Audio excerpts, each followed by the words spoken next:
he's looking over his options.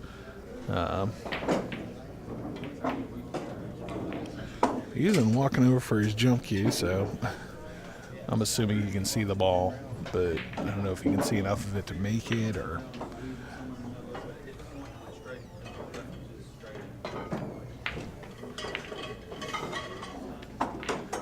Yeah, if he can just thin the edge of it, then I think what he'll probably do is send the cue ball to the bottom rail and then maybe spin it to the left.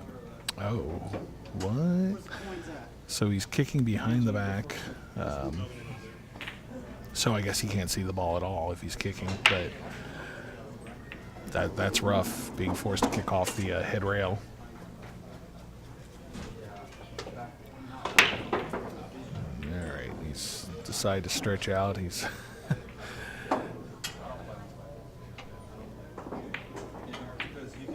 This is tough because I don't know of any real system or anything. It's just pure judgment on whether or not you're going to hit the ball or not, and it's not a familiar kick that it's going to come up 1,000 times a day.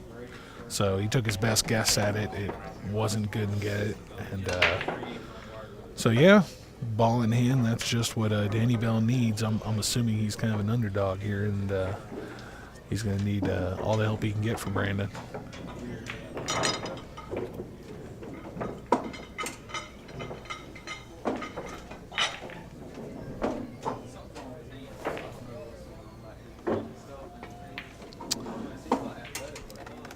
So he may be going for a 3 foul here. He's parked the 2 up there.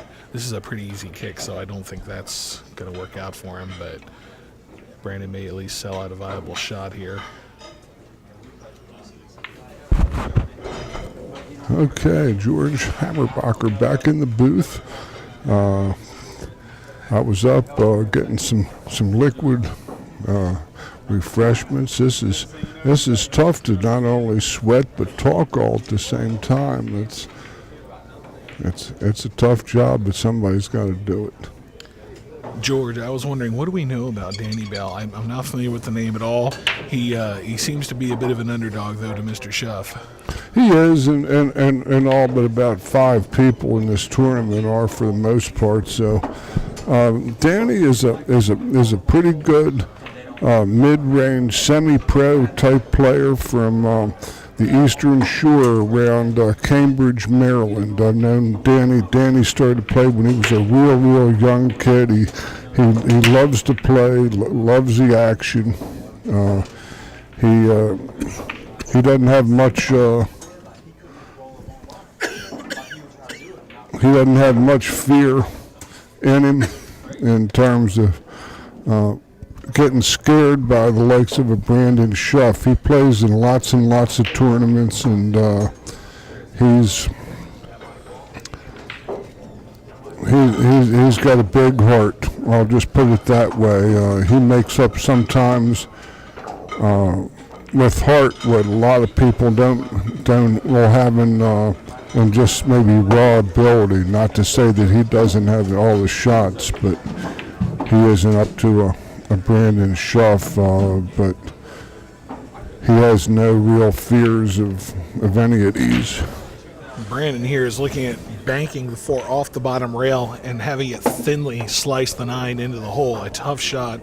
It's just unfortunate he ended up in a place where he can't simply cut the 4 into the 9. I thought maybe he might be able to play the 9 with the cue ball, but he can't see enough of the 4 even to do that. He can only see the upper half of it, so he could also kick it maybe and then play it with the cue ball. There aren't a whole ton of options here to make this ball, and it's not easy. If he doesn't make this, he by no means. All right, everybody, just a reminder, we are going to have a break and run contest later this evening. Break a 10-ball rack. If you make a ball in the break, you can start shooting for the cash. $170 per ball.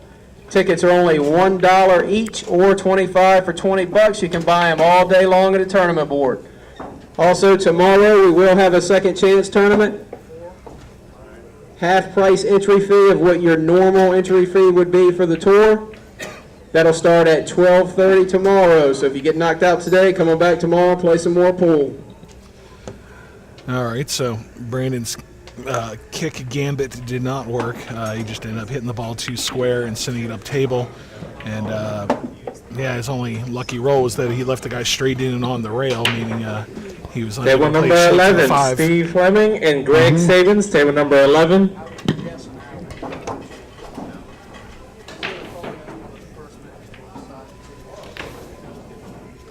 He went for that bank. It did not roll off. However, it did not find darkness either. No, and Brandon's looking down the rail. That 9 ball looks like it's out a little bit in that pocket. I don't know if that's going to make any difference or not. It does increase the difficulty. I predict he's going to go off the rail and then cut it in off the rail with his cue ball. So just kind of a half ball hit with some right spin and let the cue ball hit the rail and bounce out and bunt the 9 in. That's the theory. He might be cutting it into it based on what. See, I didn't like that. That I wasn't natural. That was my question. You know that 9 was sitting maybe where the billiard was probably a little bit more readily available than the carom than the combination. Meanwhile, Danny is locked up Brandon from here to next Tuesday behind that ball, and if anything, it's going to be a hard 2-rail kick. Yeah, there's a system for this one though, and I know that Brandon has his own personal system for most 2-railers. I don't know if he uses this other system, which is kind of like a diamond or track system, just using fixed set points to go from one corner into the rail or from the rail into the corner. He looks like he's I'm not sure. He's eyeballing the 2-railer.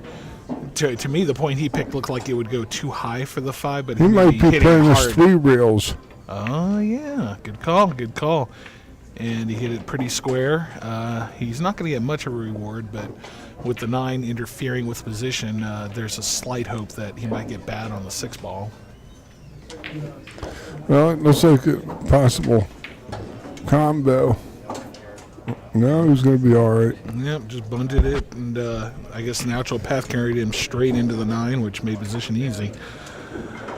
So, yeah, Danny Bell, he got what he needed. He got a little break from Brandon, who didn't really shoot bad. Just, nothing really came up that made the rack easily runnable for Brandon.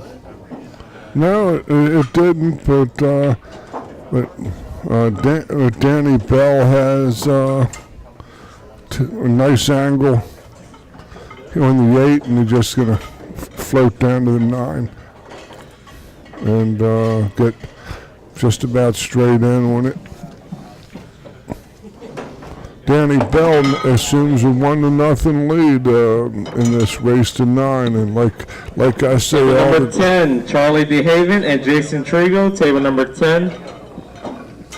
Like I said before, if I was ever to get one of these top guys, I might as well get him early. Plus, Brandon got iced for an hour. He didn't get to practice that much. He came in a little later, yet by the time he practiced, he got to sit because he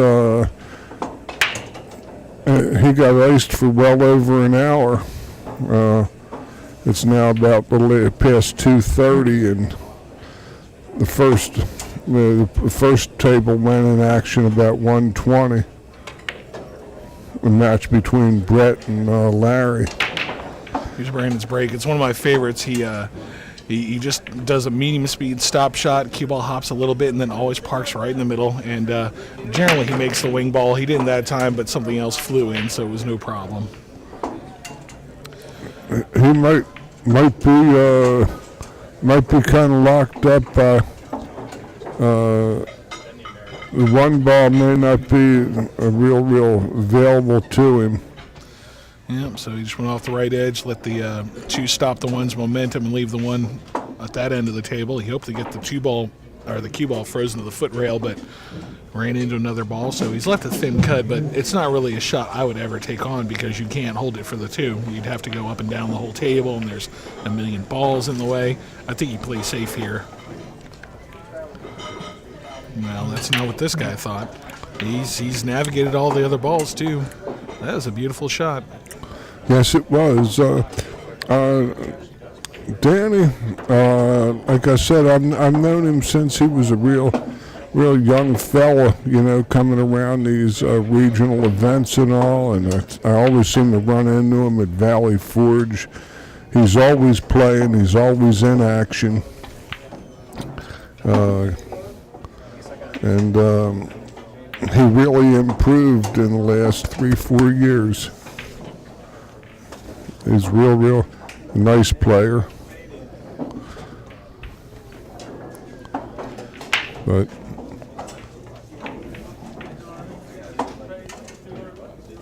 All right, so I bid on him in the player auction. You know, with that's always a percentage play. You know, when I bid somebody in a players auction, and he got a little bit past his range of where I might have liked him. But let's see what he's got here. He's looking at that 5 and what's that, the 5-9 or the 5-9 combo. It's an off-angle combo, so if he settles for it, it's not automatic at all. But that's what he's trying for. Unless it goes by, you know, it's one of those things we can't quite see from back here.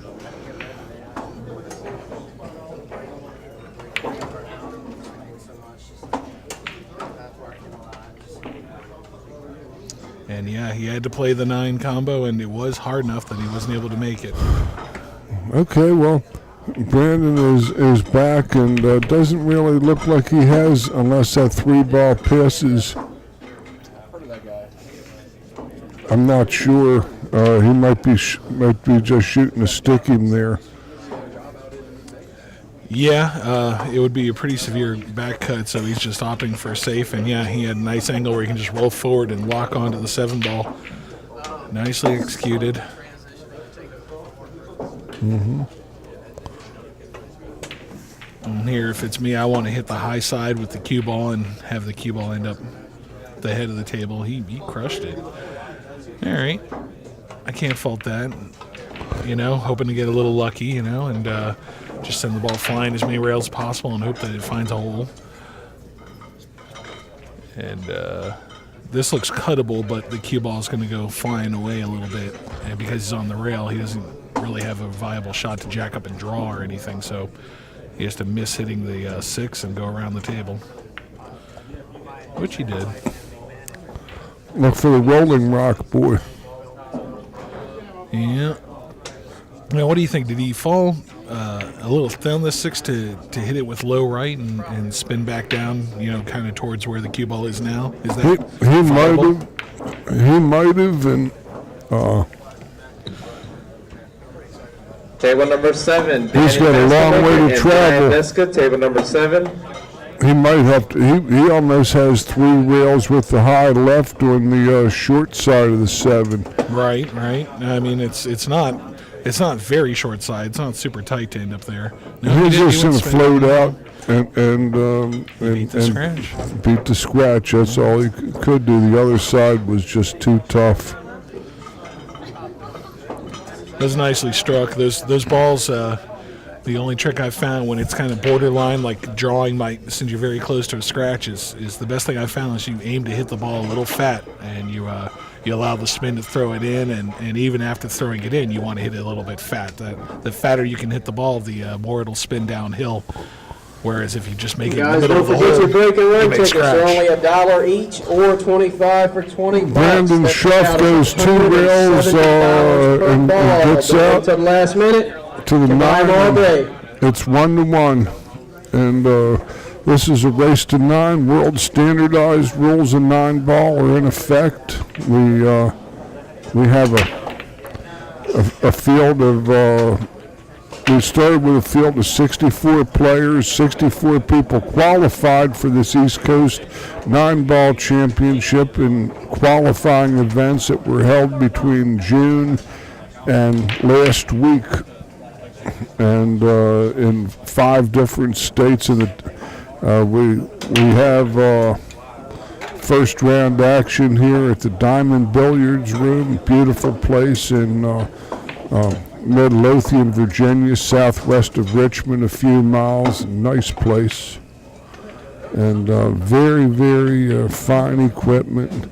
11 Gold Crown 4s, 3 Diamond Pro tables, and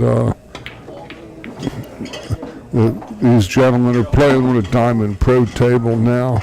4.5-inch pockets. This is the exact sort of table you see at the U.S. Open 9-ball championships in Chesapeake. Tables just like this. Brandon did not like it with this one laying there. Like a 1-7 combo was, theoretical, but on a diamond going up the rail, it's not really that great of a shot. So he pushed to it, trying to bait him into taking it, knowing that it's a tough and missable shot, and there's kind of a random location for the one. Yeah, he didn't even attack it. He said, all right, I'll play the little two-way crossbank and give distance if it doesn't work out. That's a good move. Back behind the 8-ball. No, he didn't have as much of that ball as I thought he did. Yeah. But he locked it up. And the 2, it looks like it's in no man's land. I mean, you just basically are planning on getting on the right side of the 2 at some point and playing a safety off of it. Mm-hmm. So making the 1 ball here is no prize. And with it being locked up here, it doesn't look makeable. It looks tough to even safe it. And additionally, what makes this even tougher, safes are almost all these balls seem to be lying on cushions, so you can't really hit any balls. You see, look at that, those balls down at the bottom of the table, and then you have these 2 balls, and one in this other one that he's going into. Yeah, he actually played it's a cool shot when even though you can see the whole ball, sometimes it makes sense to kick behind it, only because you can send the object ball or the cue ball to a place that otherwise wouldn't be accessible, hitting ball first. And so he bunted to the bottom rail, and that was a nice counter offer. He freed up that 2 ball while simultaneously hooking him on the 1, or at least partially hooking him, I think. That's good move indeed. I always tell my students this, that you make the most of every turn you get at the table, even if it's what you might think is insignificant, even when you can't make a good hit, even to move a ball tough for your opponent. And Brandon might have just gotten lucky here. Double kissed up table with the 1 ball free. That's hard to say from our vantage point. Yeah, he's jacking up. I don't. Some players I notice they'll kind of full cue jump, even though I believe jump cues are allowed, right? Oh yeah, jump cues are allowed. I always thought that was kind of just like showing off a little bit and not really necessary. If you're going to jump, just go get the jump cue. Make your life easier.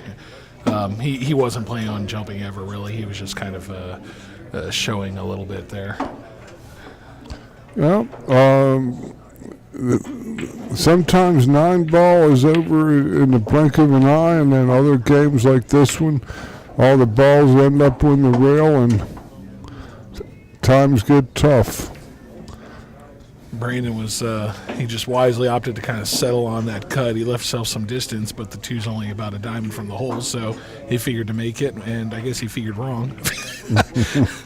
He did leave it at least as tough, if not tougher, for Danny, and I think Danny may be looking to see if he can maybe squill the cue ball up on the 9 and do a really nice lockdown safety. That sounds like something biblical is happening there. Many are called and few are chosen. Oh, he had the carom, and he simultaneously played the 9 up in the hole. Okay, I think that may have been his goal all along, is what he was lining up, is the kick combination on the 9. Definitely a case of riding the cheese. Yes. All right, well, that was well thought out, played well for him, and I see a pretty viable out here. That was the tough critical shot was what he just shot, drawing it up off the head rail. He's looking nice. 5 ball down near the pocket, down below on the right side of the screen. Looking pretty good. And just spin out inside with 2 rails, I think. Or you can even just use top because the angle's a little flat. You may not need the inside necessarily. And there it is. And now this is my least favorite angle. If you happen to get that ever so slight angle going to the right, then, you know, you can't really follow. And drawing, you got to have perfect speed.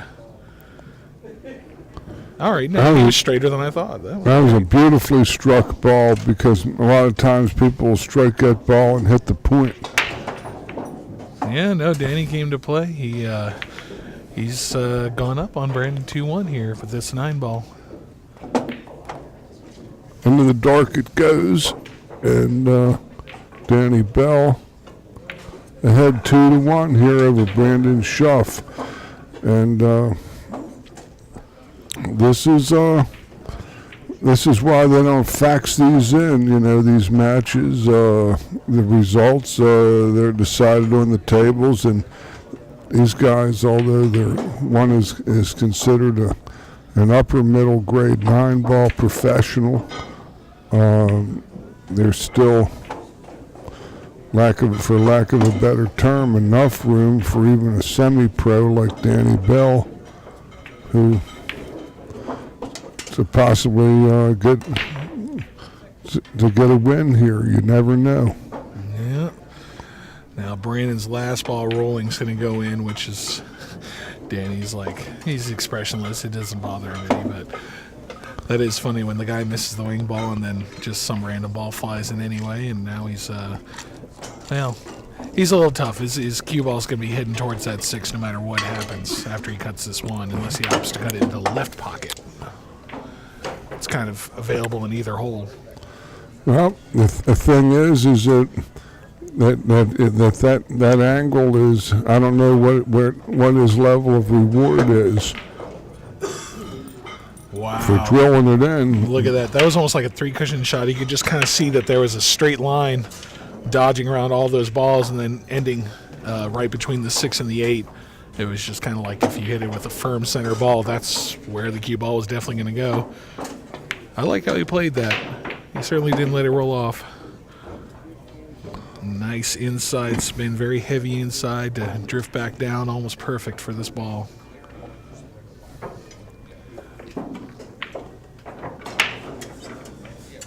What do you do here? Do you play to bump that ball neighboring the 5? Table number 4, Reynolds and Ashley Cartwright. He's Table blocking our number 4. view here, but I think we'll see in a second. He's got like a window that's too tight to reasonably fall into. So I mean, you can drill it and go up to the center of the table and just accept a tougher cut, or you can bump one of them. I think. Yeah, and he just Is Ashley did the Cartwright in the former. building? No. I think that's one of those decisions that you Table see number pros make 4, Joe and you Cataldi, want to Phil take notes. Kearns, table 4. when he had the option of trying something cute and getting real close to the object ball and bumping a ball, but he knew that if he went up towards the center of the table, no matter what, he could not get hooked, and I think that's a wiser choice, even if it leaves a tougher shot. Oh, sure. Well, this is a pretty tough racket that Brandon just made look very routine. Yeah. And now we have, after 4 games, we have a 2-2 contest. This is an alternate break format, so players, when they break, should hold their serve. Otherwise, they can find themselves in arrears pretty quickly, and it's hard. It's really hard to mount a good comeback. We watched Brett Stottlemyre try, but he made one mistake too many. That was a heartbreaker for him. He fought hard to get back in that game, and Larry was ready to donate and, just didn't happen out. You know, he wasn't able to pull it off. Oh, you see, the trouble is that you can look at matches and say there were matches that you lost in the beginning, really, not the end. When all those games it got him down 5-2 or whatever that was, 6-2. You just can't give somebody like a touring pro that form of leverage on you with an alternate break. You really are not going to do anything except lose 90+%. So meanwhile, Brandon did a basic safety. He had that wall of balls, the 5-6-9, and he got behind it. And so out comes the jump cue. He's checking for wind currents here. Oh, no. Yeah, out comes the kick cue. I stand corrected. Nicely hit. Sells out anyhow. Left-hand ball got him. The ball came out, but faded off that bottom rail with left-hand spin, and now it's 2 rails to the middle. Yep. Boy, that was quick. No, I don't even know if it played in the side or if he intentionally wanted to play it in the same pocket. If so, then that was as perfect as you could hit that ball. It wouldn't shock me. No. I guess here we're going to end up playing the 5-7 combo. I don't see any percentage in trying to get on the short side. And so he'll have to do something to control the 5 ball. He's looking at what kind of angle he wants. It's easy to fall in the trap of thinking, well, I don't need a particular angle if I'm playing a combo into a ball that's virtually hanging. But you kind of do, because if you end up straight on it, what happens is you then have to figure out how to He's trying to come. He's coming to the short side. He did go for the short side. All right. And that's why he's Brandon Shuff and I'm in a chair. Well, he's looking good now. Wow, he's going to have to play the other ball in the same hole. Well, that was designed because Brandon was playing what we call a two-way shot, where he was going to protect his cue ball in case that 5 skidded on him or something. Table number 5, Fred Scott and Anastasia Zubar. Table number 5. This looks like probably going to come around 1, 2, 3 cushions. I think his angle's a little too steep for the inside ball. That's like how he's cued. Yeah. He'll settle for the long shot. He will. Bear with me a second here. Brandon Shuff sends the 9 ball in and assumes 3-2 lead over Danny Bell.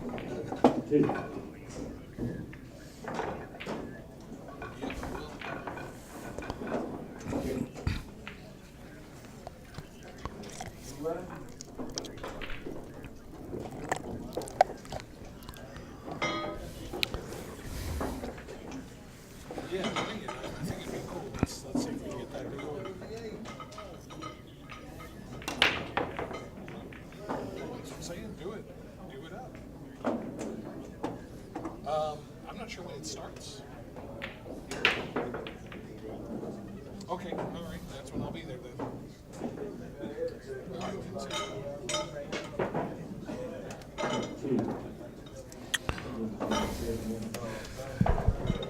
I'm returning. I hope you guys didn't end up having to listen to me jabber on with my buddy. We're trying to arrange a situation where a friend's holding a poker game. I'm going to join just to hang out and be sociable, and we're going to try to get the pull stream going at the same time. But anyway, back to the match. Brandon made a nice shot on this one. He's got a big old cluster on this right rail. What do you do with this? This is anything happens when you go into those balls on the rail about half to 3/4 of the time, Matt. As you know, they'll double kiss and there isn't anything much that he might do other than see. This is he tried the monster stroke breakout. Yeah, he played all the high left English that ever existed, plus 10%. And it's kind of an awkward angle. I think you might be able to just like hit it and draw under the 4. That's why you tried to gently nudge under that ball, and then Did he hit it? did he get it? It's certainly not makeable by any stretch.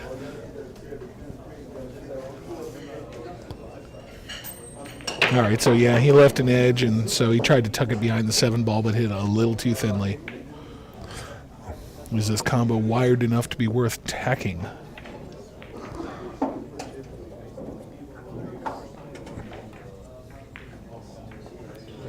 Brandon thought so. Made it. Ugly on the 3.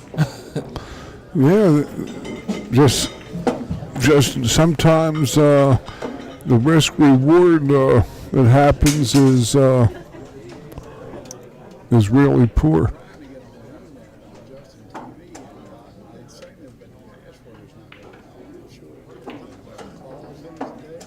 Let me check. He's a tech expert. Can you help this gentleman get online with the?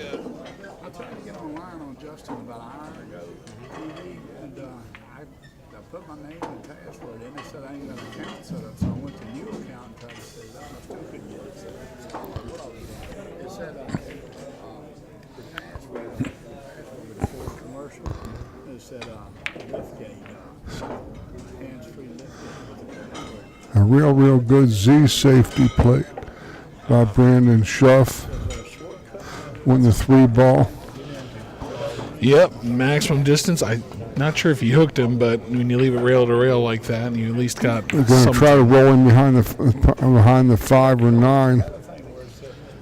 Yeah, he hit that too hard to roll that safety. I don't like the speed with which he hit that. You know, it's Twice too hard. yeah. I don't know if he felt like he needed to like jack up and hit hard to draw a little bit and stop the cue ball that way. But I don't try to draw that ball. I just hit it gently and then maybe use a bunch of side spin to carry it behind one ball or the other. Sure. You know, it's a different style, but I really think that's easier to execute for any player. That's coming off the face of the ball and letting the cue ball release, and that's what's been on my card all those years. That the object ball is actually gets energy transferred to it by the cue ball, and they share with one another, equals and opposites, and a cross bank. With the two-way option if you miss, although that's a very makeable ball. He just left distance only. He thought he'd get behind one of those balls behind there, down there by the end rail. This is a curious little shot that he has. Right. You. I think the next ball is at The 8. 4 is can't quite tell. the 7 is the one that he's about to nestle up near. Well, So the these 5 are- was his next ball. He's looking sweet then. Yeah. And then the 6 is in the dead center of the table for playing inside English. For, Table number 6, Will Side Moon and pocket. Tommy K. Table number 6. Yeah. From here, all these balls are so out in the open that they all go in any pocket. So he's you know, you can just free rail, just don't end up on the rail. And he did. well, he's going to have to work hard for this one. Yeah, drill it with top, I guess, and let it go over and back. He didn't opt to drill it. He opted to roll it, and I'm okay with that. I like that, you know. There's a trade-off that the ball might roll off, but the upside is that the less hard you have to swing your arm, the more straight your stroke will go. That's looking pretty good to me. Yeah. And it's now a 3-3 contest. Danny Bell and Brandon Shuff are even Steven at 3 apiece. And this East Coast Championship is provided by the Q Sports International, azbilliards.com, the Magic Ball Rack, a terrific device, American Billiards Club Association, poolactiontv.com, Diamond Billiards here in Midlothian, OBQs, and last but maybe least, yours truly, George Hammerbacher, PBIA advanced level instructor, Catonsville, Maryland. George is selling himself short. You guys would be doing yourself a favor to look him up. Well, I have some knowledge and experience. You do anything for 50 years, you might know something. But usually they don't have anything for old broken down pool players, you know. If you're a plumber, at least you'd have a rapid flush device in your house as your reward. Rapid flush device is probably the best phrase that I've ever heard, probably to describe my stroke, actually. That's about what that is. Okay, meanwhile, so back to the match. Danny's safeties, I got to say, have been not pro caliber. He's left him a look at the ball almost every one of them, it seems like, except for when the safe is so obvious that you can't really screw it up. And Brandon may just drills in and stop. He did. As a matter of fact, he said, yes, indeedy. Yes, indeedy, sweetie, he said. He's got another one that's just a straight in, but he does jar it. And I think he tried to overcut it intentionally so that he could stun sideways to the side rail. And that was kind of dangerous. There's not a whole lot of wiggle room on a diamond. Well, he tried to create something that wasn't there. And see, that's doable from short distances sometimes, you know, where balls can be spun in the direction that they make contact or change. I teach that, but after you get past the length of a shaft, like over 30 inches, that gets real difficult.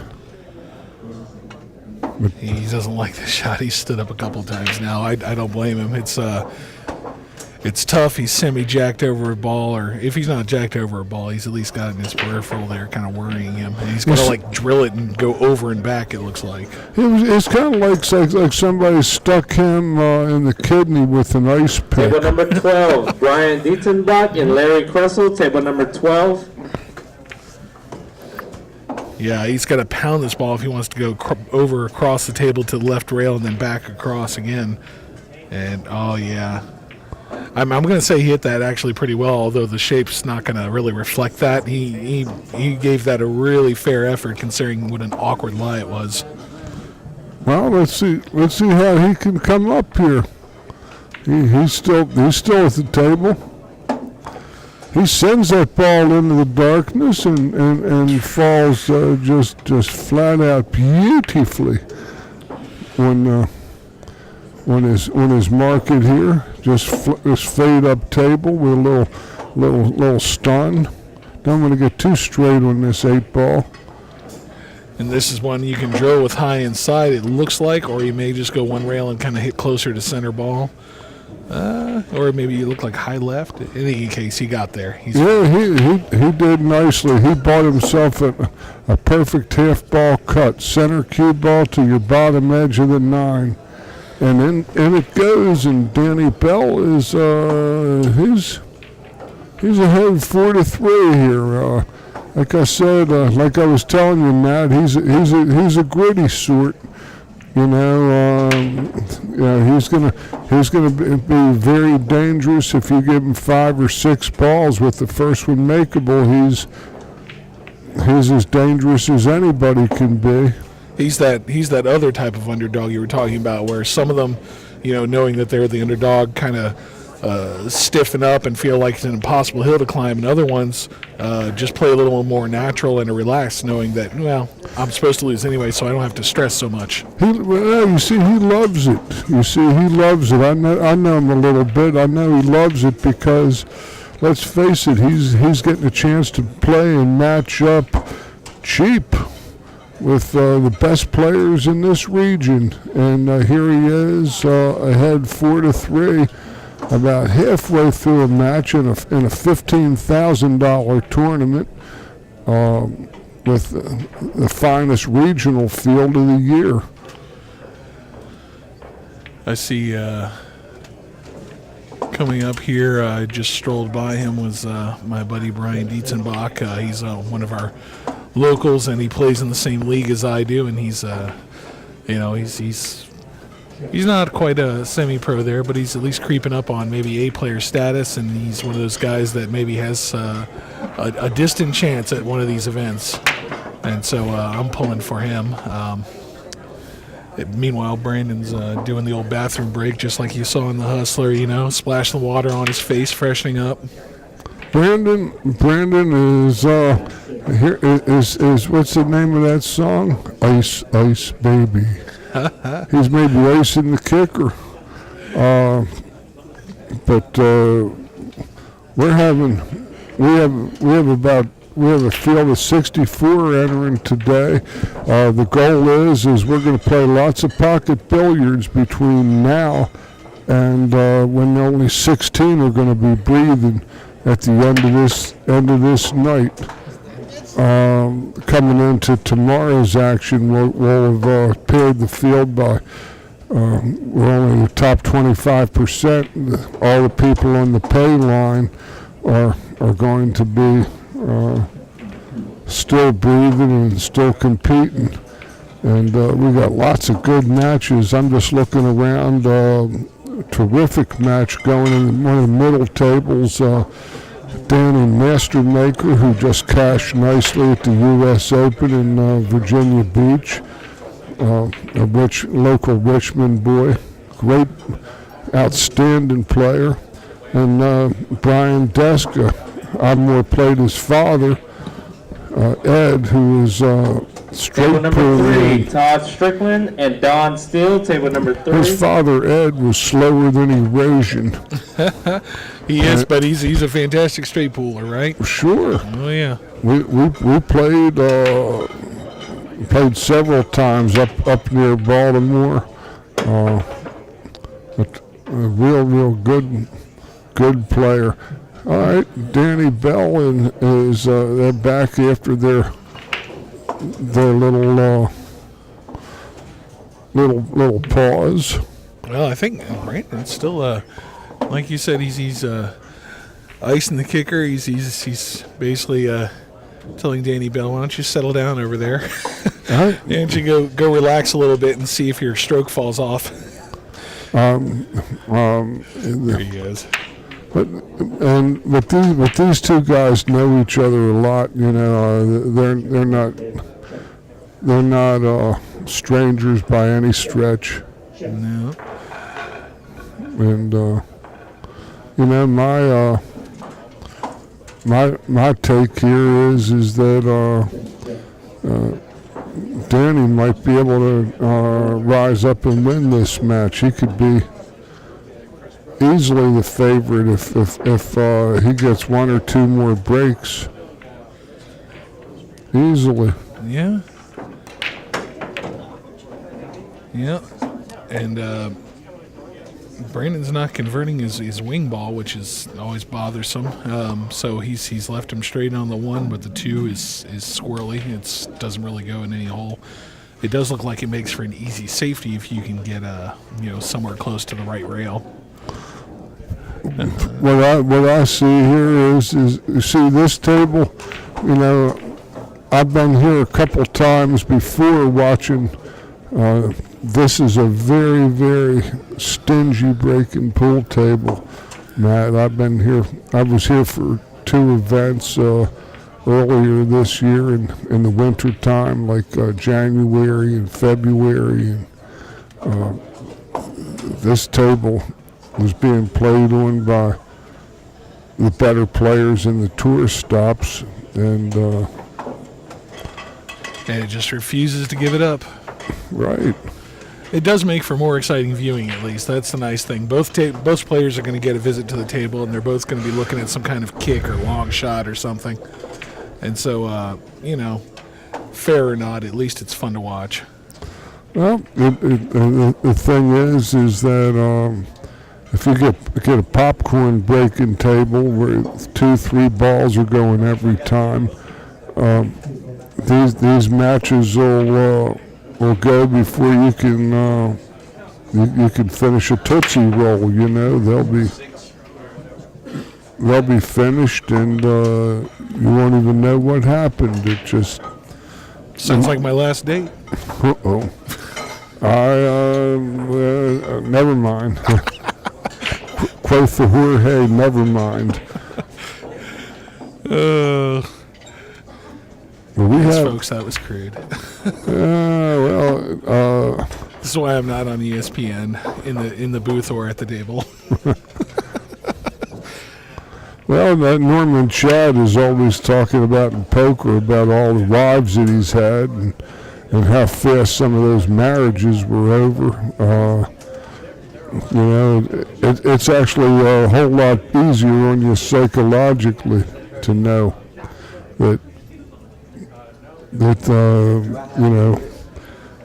why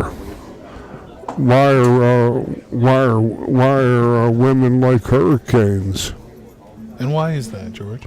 Because they come at you hot and heavy, and when they leave, they take your house and your car. Ouch. Ouch. Meanwhile, Danny is back at the table here. I don't think he can make this, can he? Or does he? No, he's. I think he's just going to be cutting the ball over to his right and Table lay it number down 2, on the 8. Raphael and Jimmy Andorra. Table number 2. Yeah, they're butting back and forth safeties, or rather, one of them is. Brandon actually took a wild flyer at that shot in the bottom corner pocket, but that was tough. I'm surprised he went at it. You know, when the other guy's up a game, you're supposed to give him a little more respect than that. Well, you see, the thing is that he might see this shot might be an opportunity for him, because if that one ball goes past, if that's a 7, I can't quite tell in there's a ball on It the is a cushion. 7, yeah, and I don't think it goes. He would have shot it already for sure. He's a guy who likes to fire at the tough ones. I think he's going to try to hook the cue ball behind. Oh, wow. Yeah, he's fearless. He's just firing at the ball and saying, "Well, this guy's only Danny Bell. I don't have to worry about it." But I'd be playing a little more controlled on that shot. You see, you don't ever disrespect your turn at the table, like I was saying before, Matt, because your turn at the table is very, very precious, because if your man is like Danny and he's just playing hard every shot, he knows he's blunder dog here, and he knows that his best shot is to play hard every shot and not get loose and not look at all these wild ministrations like you're the mad scientist. It's sometimes you might catch people paying even money to buy that last card to hit the inside straight, and you got them beat most of the time. You know, they'll hit 1 out of 13, and they're playing even money. They're going to lose the other 12. So you got the best of it. So these guys here this is, I believe, at least their 3rd frame on this one ball. And will this reach a cushion? He rode that 9 ball so dirty. It's like he's looking for an offensive shot on every turn. Like, safety is just not an option for some reason. He's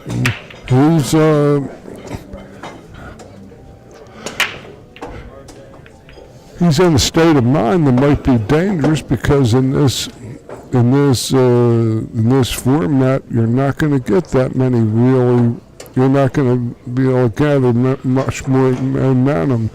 And here's a shot where it was almost a good shot. I don't think he froze him on that ball. He gave up the side rail, and watch what happened. Oh, he went around it. He didn't seem to measure that at all. He just eyeballed it, and he didn't eyeball it very long either. It's a little strange. Brandon's not, treating this like the East Coast Eyeball Championship. Well, all I know is that this tournament is 4 times as lucrative as the normal tournament that these guys play in, and they took the same amount of risk for their qualifier fee. Yeah. Oh, look at this guy. He rode the cheese. He made it. Yes, indeed. You know, 5-3, and is it Danny's break. Danny's break? This is a monster right here. If Danny can win this game, it's going to be a tough climb to come back, and he's set to 9. Yeah, Brandon's got to get out here if he's got a chance. Well, He's adjusting the glove or applying the glove. Maybe his hands are not quite as smooth and silky as he'd care for. I don't know. He doesn't seem to be firing on all cylinders right this second. well, these guys are human, even these professionals, and I'll say without any real that they're all prone to come croppers too, and they got more pressure on them because the expectation levels on a Brandon Shuff and Mike Davis and Oscar Dominguez, even a Sean Wilkie are extremely high. Yep, they're not the guys who are supposed to go 2 and out, but it can happen. It can Sure. happen. These regional players are no slouches.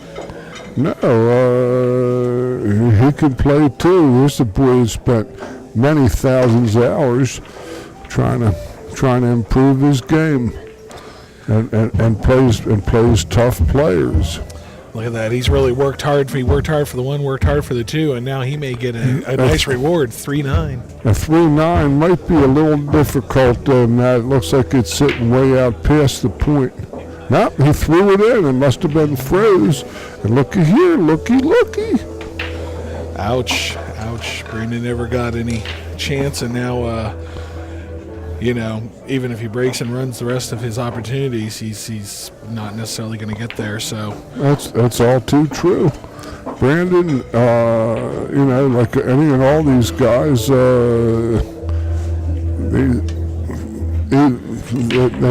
might have been a 2 or 3 game favorite over this guy. Like 9, somebody would be betting 9-6, and he's not really entitled to too many more opportunities. No more loose shots. He might be thinning this ball and trying to fade behind the 8. he can also tuck it, it looks like, behind the 7, which is just close by on that side rail. Is that the 7? This guy up here. Yeah.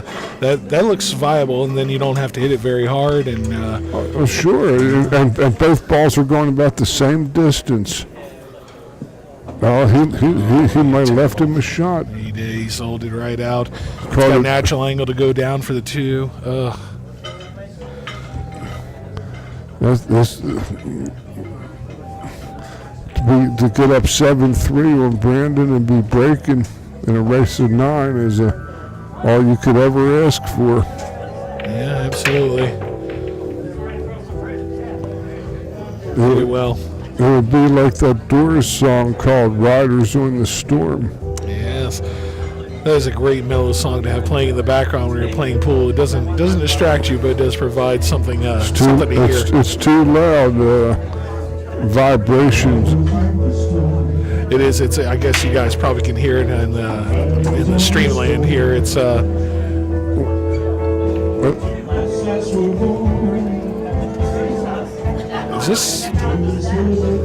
Is this karaoke? No. Okay. I can't tell. It sounded a little funny on the vocals.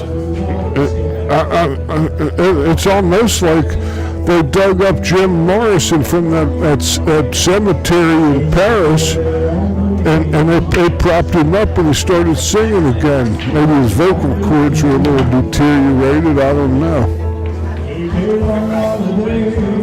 But a little of that goes a long way.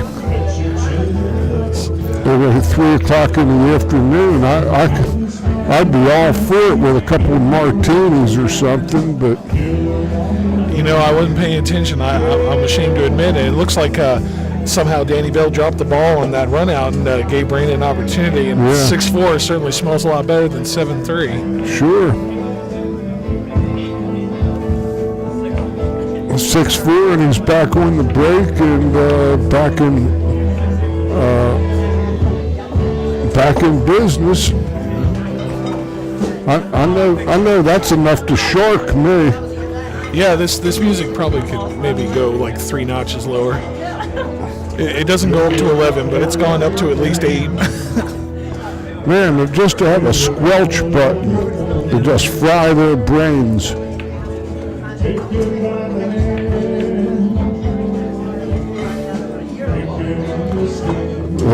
They won't ever let me forget Jim Morrison or Ray Manzarek or any of those characters. No. All I know from them is what I saw from the the Oliver Stone flick. Pretty entertaining. But meanwhile, back at the ranch, Brand's got a thin cut on the one, and it looks like pretty natural to just go like high right and spin out 2 rails for the 2-ball. The Whiskey A Go-Go that they were a house band at was about the size of this place in Hollywood and Clark in L.A. But anyway, in Hollywood. But let's back to the action. Yeah, he missed it. It was a missable shot, but I would expect a Brandon Shuff to make it anyway. And the only thing that's saving grace is he's left him kind of that funny angle where the cue ball hits for a scratch, and drawing it is you got to be careful. Let's see how he handles it. They turned it down very gratefully. I hope. I don't know. Is he actually going for that ball? He missed it by a diamond. Ugh. I know that. I don't know if this guy was just going 6 furlongs and he had to go 9, and maybe he cut too fast a pace out and he's beginning to tire. I don't know, because he was playing good and disciplined, and Yeah, that loose shot was just that was a little arf. He Brandon's left himself one of these angles where he's going off to the right no matter what he does. He'd have to hit with pretty severe inside to head straight towards the 3. I think he's going to try to spin out 2 rails and maybe run into it. No, and he was able to hold it, I guess, north of it and leave himself a viable shot. But what's the cue ball going to do? It's going to run into a bunch of balls.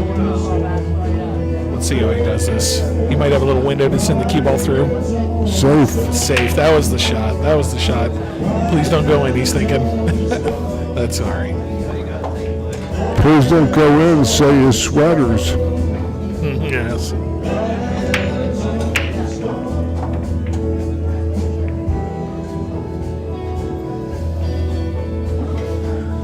Now that's an example of doing exactly what I recommend when you got no hit, no shot, that you got to use your turn the best way you know how, and You have to run out hard at least, yeah. He's got those balls on the rail, which make them harder to hide behind. There's a lot of good things to be said about that move, even though on paper it's still a foul, and you're giving up a professional ball in hand is. It's usually a death sentence, but he's obviously got Brandon thinking pretty hard, so he must have done something right. Sure. The 5 does not pass. I can kind of tell the 4 rather does not pass. It looks like from where I'm sitting. So, I don't know. Maybe play shape for the safe and try to 3 foul him. He's lying up like he could maybe draw into him. Yeah, you see, that was the beauty of sending that ball in there, because there aren't balls to hide behind so readily. He did. He went for the balls to the wall draw shot, and I don't know if I like that. If he had just played shape for a simple safety, he could have gotten that simple safety. Maybe had the guy on 2, but now he's got kind of a random outcome, and it's going to work out. He can see the ball, but I don't know if he has an easy safe.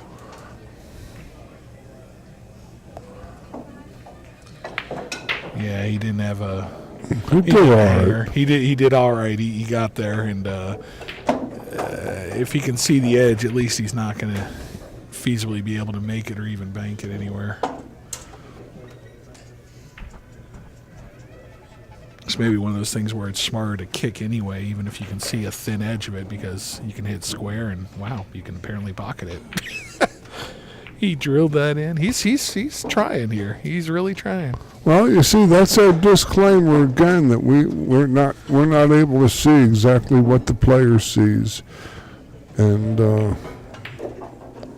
that was a shot that required discipline, and he's got Brandon locked up from here to Tuesday on that.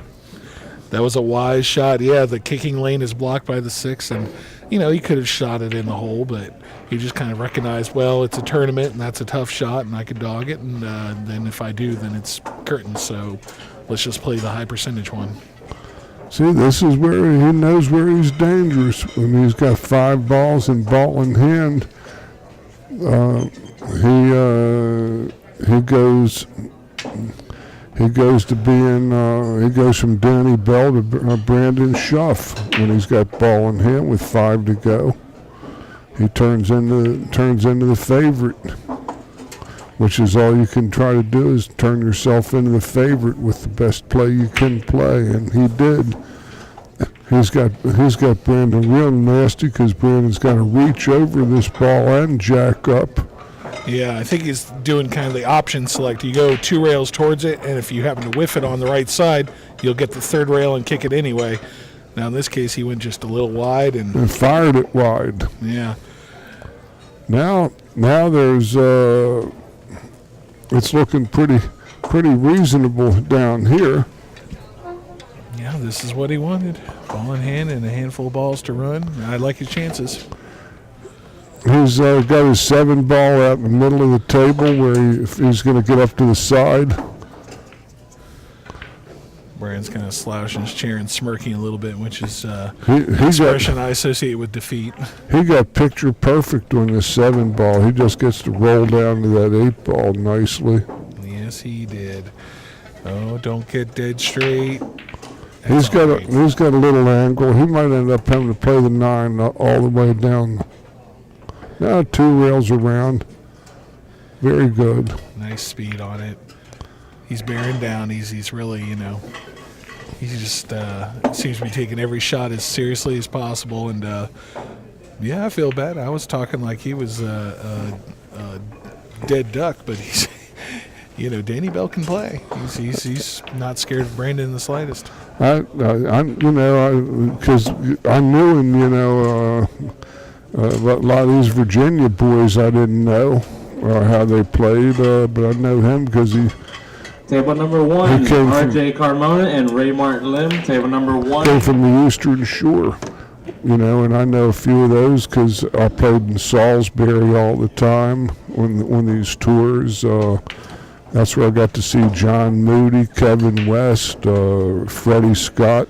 All these guys are here today. Look at this. Look at this. Balling in after the break, too. Wow. Brandon appears to be... he's arranging the white towel. Well, he's like I said in the last match, like with Stottlemyre, I said you gotta play hard anyway, because you still got more pool to play if you're not. We heard people talking about what somebody did to Danny once in Calcutta. A guy played a match and lost it. A real top pro, I'm not mentioning any names, and it was a double elimination event, and Danny had this guy real expensive, of course, and this guy walked out, stormed out, and forfeited his second match, and Danny had he had like $700 bet on the Calcutta on that guy. Ouch, I would be running into the parking lot after that dude and being like, hey, you got more pool to play, as you said. Right. He's looking pure on this ball, I think. Why does he look a little disgusted? Did he get partially hooked by the 8 or something? He may have. He's acting like he's mad about something. You know, that's Real careless if that happened. the body language is such that the ball might have turned over one more time, and trouble is his side rail kick is gonna, the 6 only goes into the 9 and isn't gonna get up table. And he might not even have the 2 rail kick from behind it because the 8 ball's got him. I can't tell. I can't either. Maybe one of the shots you can spin it with the inside if you barely miss the 8. Let's see what he does. No, yeah, he definitely did not have the whole ball, so he just opted for a safe. And he did okay with it. He's going to make Brandon kick one cushion. He may catch the second one for position. That'd be a nice shot if he pulls it off. He hit it nice and square anyway, but yeah, Danny was successful. He ended up with a better shot than he left with. Sure. He worked hard. I tell you, the worst move ever is when you sit there and stall and act like you're hooked and you can't see the ball and you're frustrated, and then you just step up there and cut it in anyway because you were fine all along. When that happens to you, you just want to just strangle a guy. In poker, they call that the slow roll. You know, when you got the guy beat, and then you're slow, you stall and roll, scratching your chin, making all the theatrics. Like, geez, I hate this position that I'm in. Well, we get Danny Bell. Well, it looks like the fool on the hill. Maybe he isn't the fool on the hill, but he's just doing the hill. He's on the hill. It's 8-4, and on the snap. This is an interesting turn of events. Brandon was the 3rd choice in this event, and in terms of what the players thought and the sweaters. They were all involved. If you want to figure out who bought him, all you have to do is look for the sickest looking fella in the room. That's probably who bought Brandon right now. Well, he could be uttering the shriek of the mutilated. You know, that thing, you know, when somebody is disemboweling you, you know, that first sense that you know that you don't have many breaths left, so you might as well make some noise. And that's about what happens. Alternate breaks. I think he's got a chance. Yeah, he's a little fortunate. This guy's break is not real, explosive here, and the ball is not just the wing ball is not flying in automatically. So unless you hit him hard and have a last ball rolling type situation, you're not a favorite to make anything. So Brandon's going to get at least one more chance.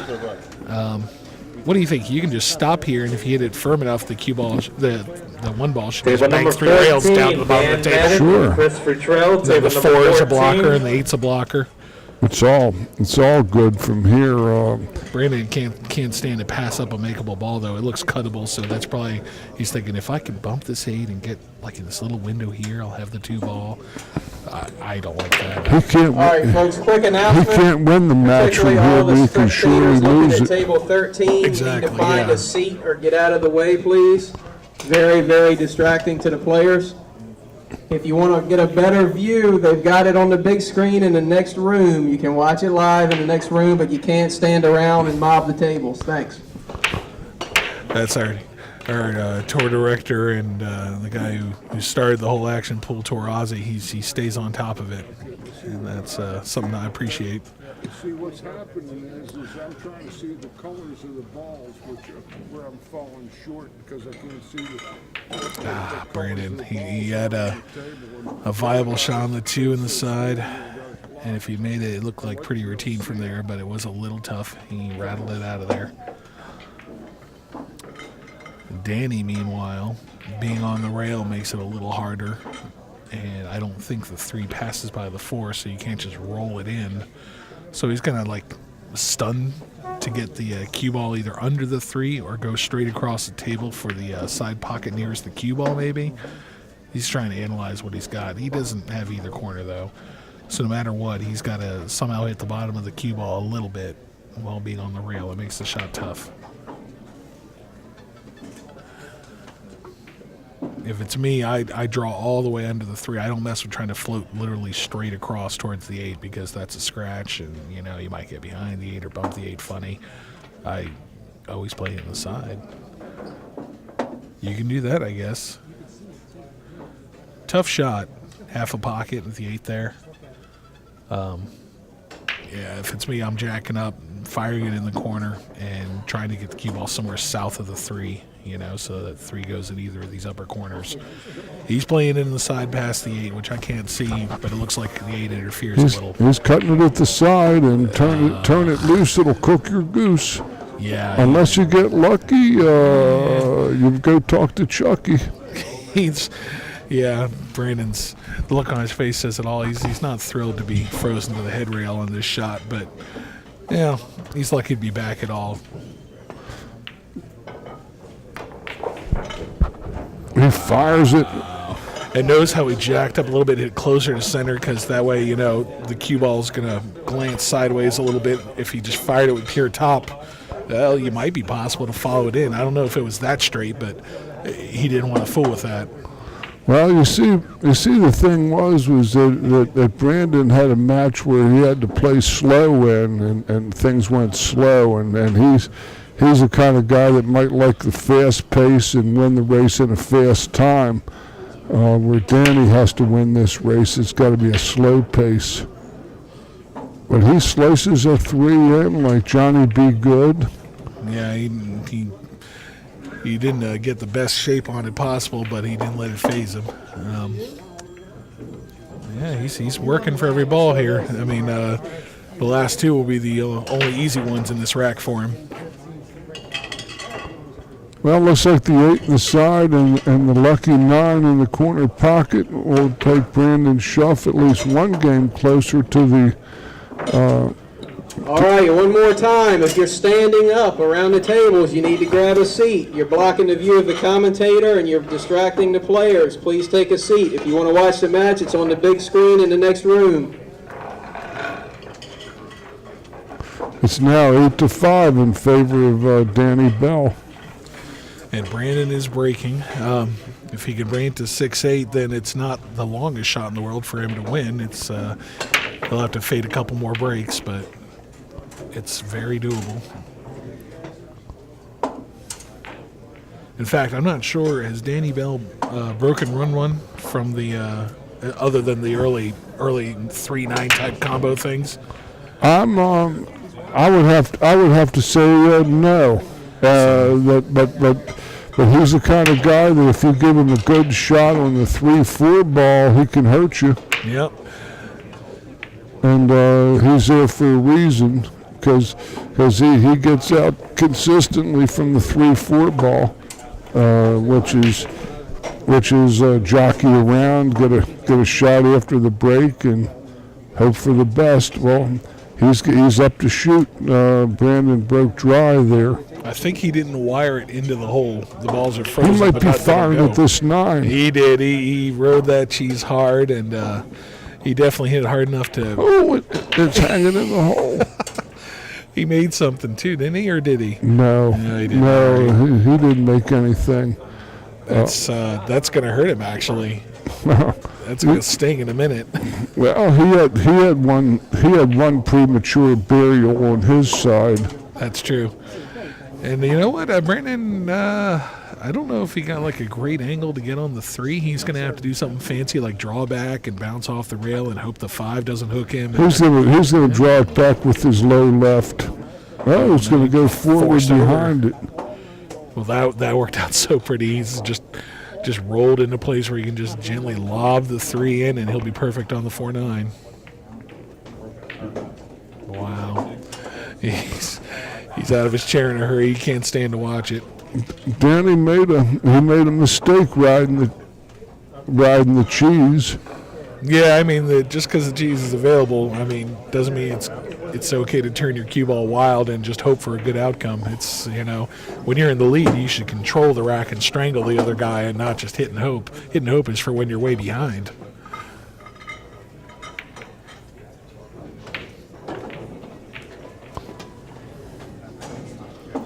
All right, let's see. Wing ball went wide again. Brandon's still in the seat, but I don't know if he's got to look at the 1 ball. And even if he does, the 2 ball Yeah. does not pass the 7. I can see from here that it does not go. It does go in the other corner, so it's a position window. He's got to fall in. It looks like if Brandon can see the whole 1 ball, he's going to drill it with top right, bounce off the head rail, and somehow land the cue ball between the 6 and the 7. Let's see what he does. Or he may draw his way over there, too. Let's see. He tried to draw it over there, but I think, once again, he tried to make an angle that didn't exist. He left him like straight in on the 1 ball. He left him a straight-in stop shot to get on the 2, too. That's the part that really stings. It's like there's no work here. It's like double ball in hand. He does not look happy. He's usually pretty composed in the chair, though. He's taking it in stride. Well, he's a professional, for all intents and purposes. This is what he does. So, this is his profession with pride, dignity, and professionalism. You play this great game. Otherwise, go get a job trying shoes on people's sweaty feet. Not to knock that, but still, as the old saying goes, you gotta be able to take the good with the bad. This game doesn't owe him anything. That's a wild shot. Well, I liked his theory. I don't know if the 4 cleanly passes the 7 or if there's only half a pocket, but if he's trying to land on the right side of the 4, that's kind of the route I like to see the cue ball do. Mm-hmm. But those other 2 balls did loom large in terms of screwing up his shape. It was a little risky. I think you just bunt this and tuck the cue ball behind the 9, maybe? Yeah. Or you can hit it firmer and try to get behind the 8. Well, he's got a bunt because, first off, he's playing offhanded. And he isn't going to really be able to let his stroke out that much anyway to play that shot. And that seemed to fit very, very well with the definition of his situation. Yeah, Brandon's looking. Table number 9, Sean Wilkie and Larry Neville. Table number 9. Whoa. That'd be an exciting match. He's got to kick off the foot rail, and it looks like he's got a side spin to get there. He doesn't, he may not just be able to roll into it or anything. He may be looking to see if he's got a trick shot available, like maybe caroming off the 4 and making the 7. But I don't know. If you can somehow kick and stick and play safe, I like that better.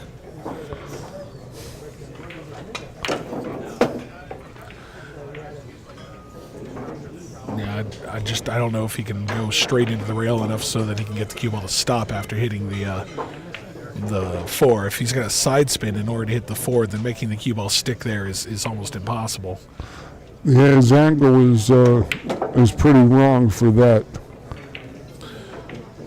Okay, so yeah, it did. It looked like he was maybe half riding the 7, and he's might have got got at least a lucky. third of a roll here. He's got maybe a churro.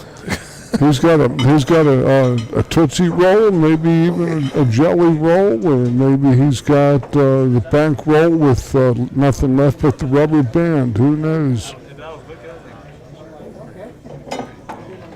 Kind of a one-pocket safety there, except that you're not supposed to actually hang it in front of the hole in 9-ball, only in one pocket. Well, it's hard to really visualize this, but it might be checking the meteorology over that. Might be the wind current selections. Yeah, he's definitely going into the 8 afterwards. I'm not sure if he's partially hooked by the 6. If you go into the 8, the cue ball could go south and scratch into the same hole as the 4 drops into. So shape is tough, and you can't just leave it there because all you have left then is a combo. Maybe he'll do that anyway because it's not the worst combo I've ever seen.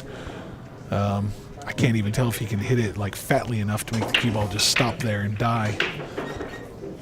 What's he doing?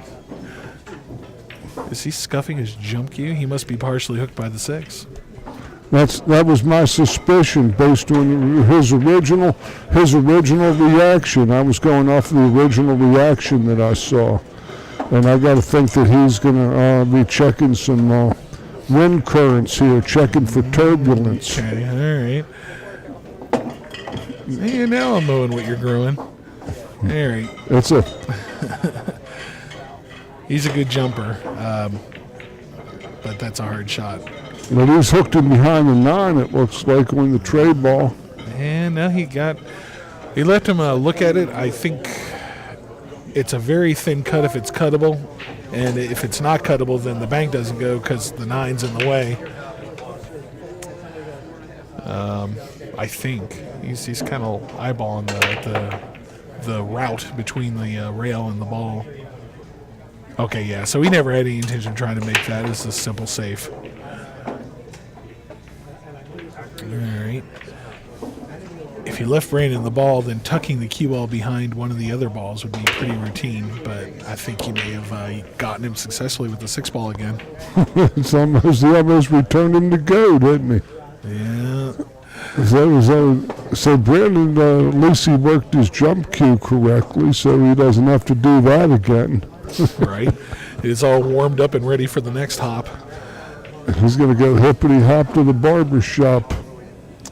This is he's looking at the kick, and if he can miss the 5, then going 2 rails should either give him a chance to make the ball, ride the 9, or at least get distance. If he comes off the second rail, the cue ball should be traveling up to the head of the table. That's a good call. Let's see what he comes with, because in the end, this could be his last hurrah in this match. He's really. It looks like one of those shots where it's not natural. You got to like somehow twirl it past the 5 and then hope it has enough spin to carry into the 4. He doesn't like it. I don't like it either, to be honest. He's going to do that Dusty Springfield thing, wishing and hoping, just wishing and hoping. I think maybe. What about going north of the 5 and going 1 rail? That seems like a little like less squirrely and. I like the 2-wheeler if he's got it, and he can go get Rock Hudson and even Maurice Saint and go north by northwest, and an Alfred Hitchcock movie. Yeah, I have no right to know what that reference was, but I know it anyway because I'm a Hitchcock fan. So. Well, if he does that and he's successful, we could even have an Alfred Hitchcock ending, the surprise ending. We might see Mr. Bill go psycho if he manages to drop this set. Oh, he fired it wide.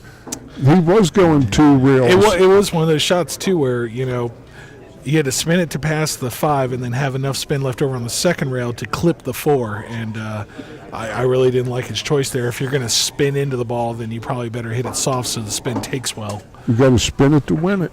Yeah. All right, so that's probably that. 5 balls, all contained in a little half-table area. Brandon actually is unscrewing his cue, so I believe technically that's the end of the match. Most tournaments I know consider that a concession. No, is he putting his jump cue away? Oh, that was just the jump cue. My apologies. Yeah, so Brandon's not going to quit that easy. Even with 5 balls, somebody can mess up. Where's Danny? Where's Danny? I guess he's letting him think about that, or maybe he's psyching himself up for this ball in hand run he's got to make. Here in front of us, Mike McNaughton just made a terrific thin cut on the 9 that was like virtually like uncuttable. So that station is on the rerun station. The music goes da da da da da da da. It's the Untouchables, in that case, the Uncuttables. Starring Robert Stack as Elliot Ness. He cut that ball in just like Al Capone's assassin would cut your gizzard. Yeah, that was the match. He was so treacherous. He's very pleased with himself. I would be too. He had to pull off a very hard shot to take the set. Table number 11, Ryan Elliford and Paul O. Table number 11. That's looky here. I don't think he's riding the cheese. It has a window. Table number 8, Kevin West and Andy Lincoln. Table number 8. Yeah, it is hard to screw this one up. About the only thing you do is get maybe like Wrong funny on the 6 or something. Right now. If he has to like delicately draw this ball into position, he might over or under run it somehow. But I think he got okay on it. He did. So It was a little too far. Yeah, I think he's good. he's fine. Yeah, this. Even on. He's we're getting ready to have a pretty decided upset here. Yeah, Brandon's making him shoot it. He's gonna. Of course he is. Game ball, you gotta. If there's a shot at 1,000 he'd miss, but Danny Bell takes this match down by a score of 9-6 over Brandon Shuff, the third.